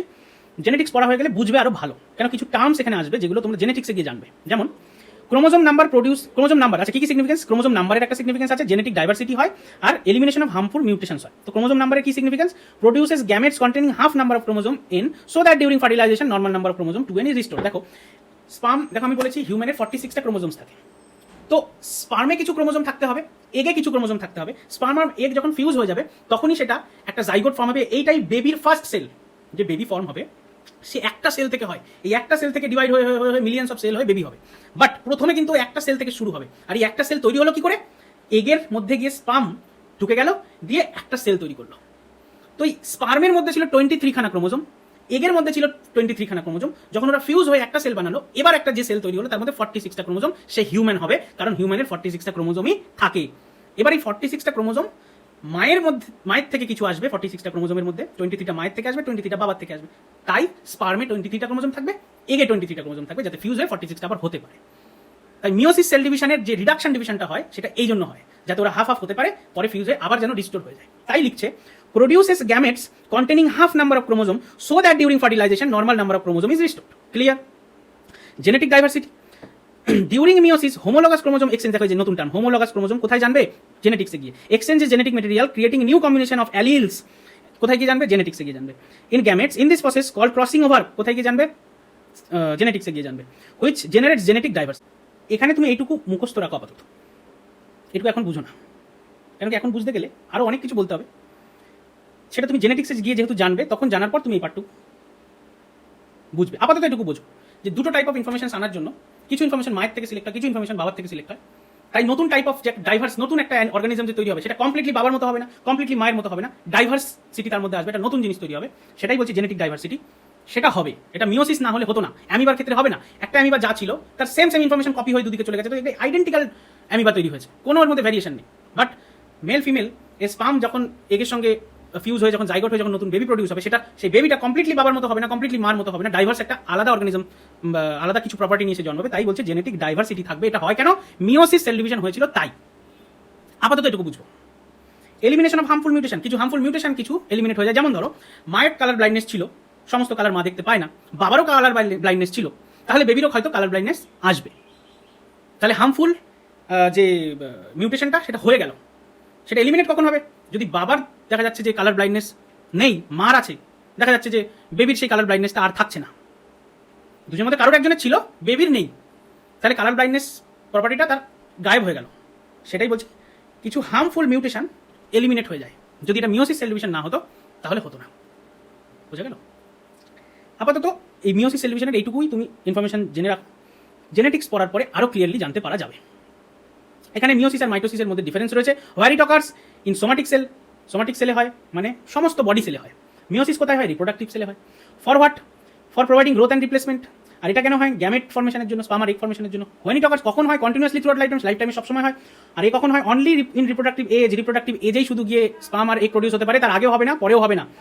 Number of daughter cell produce, কতগুলো ডটার সেল তৈরি হবে? 2 ডটার সেল প্রডিউস। দেখো মাইটোসিসে 2টো ডটার সেল তৈরি হয়েছিল, এই যে মাইটোসিস সেল ডিভিশনে 2টো ডটার সেল তৈরি হয়েছিল, কিন্তু মিওসিস সেল ডিভিশনে আলটিমেটলি গিয়ে 4টে ডটার সেল তৈরি হয়েছিল। সেটাই এখানে বলা হলো 2টো ডটার সেল তৈরি হবে, এখানে গিয়ে 4টে ডটার সেল তৈরি হবে। Number of chromosome pass to each daughter cell, কত ক্রোমোজোম ট্রান্সফার হবে? Full set of chromosome, that is diploid number of chromosome তোমার হচ্ছে ডটার সেলে পাস হবে, বাট এখানে half number of chromosome only transfer হবে, তাই নাম দিয়েছে haploid number of chromosome transfer হবে। নিউক্লিয়ার ডিভিশন হবে, সিঙ্গেল নিউক্লিয়ার ডিভিশন হয়, মানে একবারই নিউক্লিয়াস ডিভাইড হয়। এখানে 2 নিউক্লিয়ার ডিভিশন হবে। দেখো এখানে যেহেতু একবারই সেল ডিভিশন হয়েছিল, তাই তার নিউক্লিয়াস একবারই ডিভাইড হয়ে দুটো হয়েছিল। কিন্তু এখানে দেখো এই নিউক্লিয়াসটা ডিভাইড হয়ে দুটো নিউক্লিয়াস হলো, তারপর এই নিউক্লিয়াসটা আবার ডিভাইড হয়ে আরও দুটো নিউক্লিয়াস হবে, তাহলে নিউক্লিয়াসের কবার ডিভিশন হচ্ছে? 2বার ডিভিশন হচ্ছে। সেটাই বললো যে নিউক্লিয়ার ডিভিশনটা 2বার হবে। আর কি বললো? যে ডটার সেলটা সেটা আইডেন্টিক্যাল হবে, আর এখানে যে ডটার সেলটা হবে random assortment between gametes producing variation নিয়ে জন্মাবে। র্যান্ডম অ্যাসর্টেড বিটুইন গ্যামেটস, সেটা জেনেটিক্সে বুঝবো, কিন্তু আমরা যে অর্গানিজমটা পাবো সেটা ভ্যারিয়েন্ট কিছু পাবো, মানে যে নতুন সেলটা তৈরি হবে সেটা ওই প্যারেন্ট সেলের সঙ্গে পুরোপুরি মিল থাকবে না। আচ্ছা, হয়ে গেল। এইবার চলে আসছি লাস্ট টপিক, যেটা হচ্ছে ক্রোমোজোম। সেল সাইকেল পড়ে নিয়েছি, সেল ডিভিশন পড়ে নিয়েছি, স্ট্রাকচার অফ ক্রোমোজোমটা পড়া বাকি আছে। তাহলে ক্রোমোজোম কি? Chromosomes are highly condense chromatin fibre. এই যে highly condense chromatin fibre condense হয়ে বানায় chromosome. Highly condense chromatin fibre made of DNA and protein molecules. কি দিয়ে তৈরি হয়? ওর মধ্যে ডিএনএ থাকে আর কিছু প্রোটিন থাকে, হিস্টোন প্রোটিন থাকে। কিভাবে থাকে? জেনেটিক্সে এখানেও আছে। হ্যাঁ, এখানেও আছে। দেখো এই যে এটা ডিএনএ ছিল, ডিএনএটা কয়েল হয়ে দেখো একটা দড়ির মতো হয়ে গেল। এই দড়ির মতো যে ডিএনএটা, সেটা গিয়ে 1 2 3 4 5 6 7 8 8খানা হিস্টোন প্রোটিনের চারিদিকে কয়েল হয়ে যায়। সেটা কিভাবে বড় করে দেখানো হয়েছে? এই যে 1 2 3 4, পেছনে আরো 4টে আছে। এই 8টা হিস্টোন প্রোটিনের চারিদিকে ডিএনএ গিয়ে জড়িয়ে যায়, পেঁচিয়ে যায়। তখন এই জিনিসটাকে বলি আমরা নিউক্লিওজোম। কি বলি একে? নিউক্লিওজোম। দেখো এখানে লেখা আছে once the DNA has been replicated, DNA replication হয়ে যাওয়ার পরে it wrapped around 8 histone protein forming nucleosome. এটা একটা কি বানানো? নিউক্লিওজোম। এই দেখো একটা নিউক্লিওজোম। এবার দেখো এই নিউক্লিওজোমগুলো আবার নিজেরা কয়েল হয়ে কয়েল আরো ডেন্স কয়েল হয়ে যাওয়ার পর আলটিমেটলি গিয়ে কি বানালো? ক্রোমোজোমটা বানালো। তো ডিএনএ আর এই হিস্টোন প্রোটিন এরা মিলেই তৈরি হয় এই ক্রোমোজোম। এখানে লেখা আছে দেখো, এটা একটা ক্রোমোজোম, এইগুলো হচ্ছে এক একটা ক্রোমাটিড। এই যে সেন্ট্রোমিয়ারে জুড়ে আছে এইটা হলো ক্রোমাটিন। এই যে হিস্টোন প্রোটিনে জড়িয়ে যাওয়ার পর তার নাম হচ্ছে ক্রোমাটিন। দেখতে পাচ্ছ এই যে ক্রোমাটিন, হিস্টোন প্রোটিন জড়িয়ে যাওয়ার পরে ওটাকে আমরা বলছি ক্রোমাটিন। বোঝা গেল? একটা ক্রোমোজোমের স্ট্রাকচার বোঝা গেল? তো এটাই বলছে যে, আর কি বলছে? যে আবার বলি, chromosomes are highly condense chromatin fibres made of DNA and protein molecules found in nucleus of most living sell. নিউক্লিয়াসের মধ্যে পাওয়া যাবে। ক্রোমোজোম কন্টেন্স জেনেটিক ইনফরমেশন, ক্রোমোজোমের মধ্যে কি থাকবে? কিছু জেনেটিক ইনফরমেশন থাকবে, which is pass down from parents to offspring during reproduction. রিপ্রোডাকশনের সময় প্যারেন্টস থেকে অফস্প্রিংয়ে মানে চাইল্ড এর বডিতে সেটা যাবে। In humans there are 23 pair of chromosome, 23 pair chromosome থাকে for a total of 46 chromosome। Total 46 chromosome হলো, যার মধ্যে 1 chromosome from each pair, প্রত্যেকটা পেয়ারের একটা, মানে যে 23 পেয়ার আছে না, তার একটা করে inherited from mother and other inherited from father.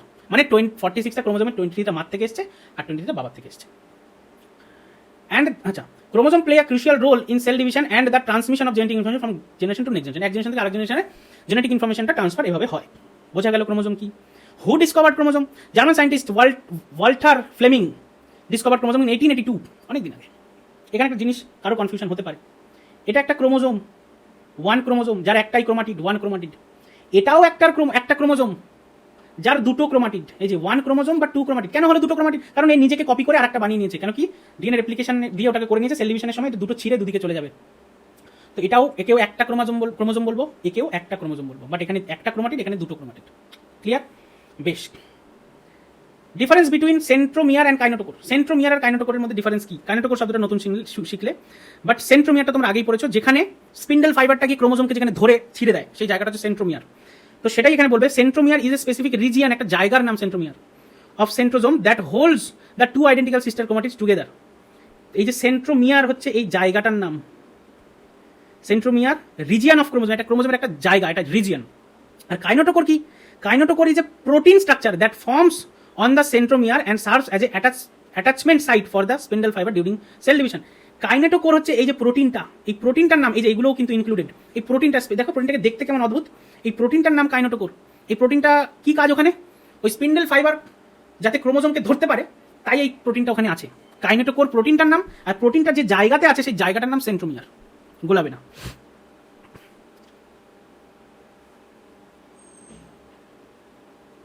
আচ্ছা, এবার বলছে ক্রোমাটিন। ক্রোমাটিন কি? এই তো বললাম ক্রোমাটিন। বলছে chromatin is made up of DNA molecule, 40% DNA molecule থাকবে ক্রোমাটিনের মধ্যে। Wrapped around histone protein 60% histone protein, 40% DNA. দেখো তাই হিস্ট্রি যেখানে দেখো তাকিয়ে, হিস্টোন প্রোটিনই বেশি, ডিএনএ কম। 60% histone protein, 40% DNA, which help to organize and condense the DNA. ওই হিস্টোন প্রোটিনই ডিএনএকে কন্ডেন্স হতে হেল্প করে। The resulting structure is called centrosome. ওই যে হিস্টোন প্রোটিন ডিএনএ পেঁচিয়ে নিয়ে অবস্থায় যে জিনিসটা তৈরি হলো তার নাম centrosome, which is the basic unit of chromatin. ওই হিস্টোজোম না, নিউক্লিওজোম ভুল বলছিলাম। ওই 8টা হিস্টোন প্রোটিনের চারিদিকে যে ডিএনএ কয়েল করলো, এটাকে মিলে এখন কি বলছি? নিউক্লিওজোম। এই নিউক্লিওজোম ফার্দার ডেন্সড হয়ে, nucleosome are then further organized into higher order structure known as chromatin fibre. ওই নিউক্লিওজোম যখন আবার কনডেন্সড হয়ে আরো ফার্দার যে একটা সুতোর মতো বানাচ্ছে, তার নাম ক্রোমাটিন। বোঝা গেল ক্রোমাটিন কি? Describe the structure of DNA. DNA স্ট্রাকচারটা এবার দেখবো। এই যে ডিএনএ স্ট্রাকচার, ডিএনএ যে দুটো স্ট্যান্ডটাকে আবার কিভাবে তৈরি করা হয়েছে সেটা দেখো। ডিএনএ মানে deoxyribonucleic acid is a long double stranded, দুটো স্ট্যান্ড রয়েছে না, হেলিক্যাল মলিকিউল। হেলিক্যাল মানে যে স্পাইরাল, যেটা ওই যে স্পাইরাল এগিয়ে যাচ্ছে এরকম স্ট্রাকচারকে বলি হেলিক্যাল। সার্কুলার, স্পাইরাল এবং সামনের দিকে এগিয়ে যাচ্ছে, এই শেপটাকে বলি হেলিক্যাল। যেমন স্প্রিং, এটা হেলিক্যাল স্ট্রাকচার ওইরকম।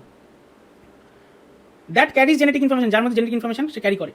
Each strand of DNA is made up of repeating units called nucleotide। DNA আবার নিউক্লিওটাইডের রিপিটিং ইউনিট দিয়ে তৈরি। ডিএনএ কি দিয়ে তৈরি? নিউক্লিওটাইড দিয়ে। নিউক্লিওটাইড আবার কি দিয়ে তৈরি? Which consist of a sugar molecule, phosphate group and 1 of 4 nitrogenous base, adenine, guanine, thiamine, cytosine. Adenine, guanine, thymine বা থিয়ামিন, সাইটোসিন। থাইমিনই বলবে। এই চারটে কি জিনিস? Nitrogenous base. ওই যে বলছিলাম ATGC, এগুলোই সেই নাইট্রোজেনাস বেসের মধ্যে। এই চারটে বেসের মধ্যে কোনো একটা নিয়ে নেব, ফসফেট গ্রুপ নিয়ে নেব, আর একটা সুগার মলিকিউল নিয়ে নেব। এই দিয়ে তৈরি একটা নিউক্লিওটাইড। কিরকম বোঝা গেল না তো? এই দেখো, এই যেখানে একটা স্কোয়ার করে দেখানো হয়েছে, এই একটা স্কোয়ার শেপের মধ্যে যা যা রয়েছে তাকে বলছি নিউক্লিওটাইড। কি কি রয়েছে ওখানে? একটা ফসফেট গ্রুপ রয়েছে, সুগার মলিকিউল রয়েছে, আর জি রয়েছে, মানে এখানে গুয়ানিন আছে। তো এখানে যে জি থাকতে পারে তা নয়, এখানে সিও থাকতে পারে, সাইটোসিনও থাকতে পারে, এখানে অ্যাডিনিনও থাকতে পারে, এখানে থাইমিনও থাকতে পারে। তো এই অ্যাডিনিন, গুয়ামিন, থিয়ামিন, সাইটোসিন এই চারটের মধ্যে যে কোনো একটা থাকতে পারে, এদেরকে বলে নাইট্রোজেনাস বেস। এই নাইট্রোজেনাস বেসের মধ্যে যে কোনো একটা সুগার আর ফসফেট, এই নিয়ে নিউক্লিওটাইড, দেখো এই একটা নিউক্লিওটাইড, এই একটা নিউক্লিওটাইড, এই একটা নিউক্লিওটাইড, এই একটা নিউক্লিওটাইড, প্রত্যেকের মধ্যেই sugar sugar sugar sugar, phosphate phosphate phosphate phosphate, আর দেখো TACG মানে ওই নাইট্রোজেনাস বেসের মধ্যে অ্যাডেনিন গুয়ানিন থিয়ামিন সাইটোসিনের মধ্যে যে কোনো একটা। এই নিয়ে একটা এর মধ্যে এই দিয়ে একটা নিউক্লিওটাইড তৈরি হয়, নিউক্লিওটাইড জুড়ে জুড়ে জুড়ে জুড়ে জুড়ে জুড়ে ডিএনএ তৈরি হয়। কথা বোঝা গেল? কি জানো তাই বলো, each strand of DNA is made up of repeating units called a nucleotide. নিউক্লিওটাইডের রিপিটিং ইউনিট দিয়ে ডিএনএ তৈরি হয়, দুটো স্ট্যান্ডই, ইচ স্ট্যান্ড, প্রত্যেকটা স্ট্যান্ড এভাবে তৈরি হয়। ক্লিয়ার? আচ্ছা, DNA, what is DNA replication? DNA replication আমি বলেছিলাম যে ডিএনএ কপি হওয়া, সেটা এখানে একটু ইন ডিটেলসে লেখা আছে। DNA replication is the process of creating an exact copy of cells DNA before it divides. Divide হওয়ার, সেল ডিভাইড হওয়ার আগে ডিএনএ এক্সাক্ট কপি করাকেই বলছি আমরা DNA replication. This involves unzipping the double stranded DNA molecule, যেটা DNA molecule, this involves মানে এর মধ্যে কি কি স্টেজ পড়ে? প্রথমে আনজিপ করা হয় ডিএনএ মলিকিউলকে, copying each strand using nucleotide as building block. Each স্ট্যান্ডকে আবার নিউক্লিওটাইড দিয়ে কপি করা হয়, এই যে একটা স্ট্যান্ড তো নিউক্লিওটাইড দিয়ে তৈরি, তো ইচ স্ট্যান্ডকে আবার নিউক্লিওটাইড দিয়ে কপি করা হয়, and then reassembling the strands into two identical copy, তারপরে সেই স্ট্যান্ডগুলোকে রিঅ্যাসেম্বল করা হয় into two identical copies of the original DNA molecule. বোঝা গেল? This ensures that genetic information is accurately passed on to the daughter cell. এটা এই মেথডটার নাম হচ্ছে DNA synthesis, DNA replication. DNA synthesis মানে ডিএনএ তৈরি হওয়া, কোন মেথডে হয়? ডিএনএ রেপ্লিকেশন মেথডে। ডিএনএ রেপ্লিকেশন এটা ডেফিনেশন শেষ হয়ে গেল। আর কি আছে? ও আচ্ছা, জিনস আছে। জিন কি? জিন কি? Genes are specific sequence of nucleotide, নিউক্লিওটাইডের স্পেসিফিক সিকোয়েন্স, অনেক ক্রোমোজোম, যেটা ক্রোমোজোম মানে DNA, that carry the instruction for making proteins which express in the form of some particular feature of the body. দেখো DNA এর মধ্যে information লেখা আছে পুরো অর্গানিজমটা কি করবে, কি হবে, কেমন দেখতে, তার shape, size, colour, each and every property. তো সেই ডিএনএ এর মধ্যে তো প্রচুর ইনফরমেশন লেখা আছে, তার মধ্যে একটা ছোট্ট পার্ট যদি তুমি তুলে নাও, ধরো যেখানে লেখা আছে যে স্কিন কালারটা কি হবে, ওই ছোট্ট পার্টটুকু যখন তুমি তুলে আনছো, এটাকে বলছি জিন। জিন মানে ডিএনএর একটা ছোট পার্ট, ছোট sequence of nucleotide. DNA part মানে কি? Sequence of nucleotide. তো ছোট সিকোয়েন্স অফ নিউক্লিওটাইডকে আমরা জিন বলি, মানে ছোট্ট ডিএনএকে আমরা জিন বলি অ্যাকচুয়ালি, ওই সিকোয়েন্সটাকে জিন বলি। কি বললো? Genes are specific sequence of nucleotide on a chromosome that carries the instruction for, এর মধ্যে কি থাকবে? প্রোটিন বানানোর ইনস্ট্রাকশন, যেটা আরএনএ এসে কপি করে নিয়ে যাবে, যে প্রোটিন তৈরি হবে, সেই প্রোটিনটাকে কি করবে? Which expresses in the form of particular feature of the body, সেই গিয়ে কোনো একটা পার্টিকুলার ফিচারকে বানাবে। ক্লিয়ার হলো? জিন কি? জিন কি? ডিএনএর একটা ছোট্ট পার্ট, যেটা নিউক্লিওটাইডের সিকোয়েন্স, সেটা। আর শেষ হয়ে গেল, আর কিছু নেই। এরপর নেক্সট চ্যাপ্টার শুরু হবে জেনেটিক্স আমরা এরপর পড়বো নেক্সট ডে। তো আশা করি ক্লাস তোমরা বুঝলে। কোনো ডাউটস থাকলে কমেন্ট করে জানাবে, আর এই পিডিএফটা আমি অ্যাটাচ করে দিচ্ছি ভিডিওর সাথে ডেসক্রিপশনে। কেমন? দেখা হচ্ছে নেক্সট ক্লাসে, ভালো থেকো।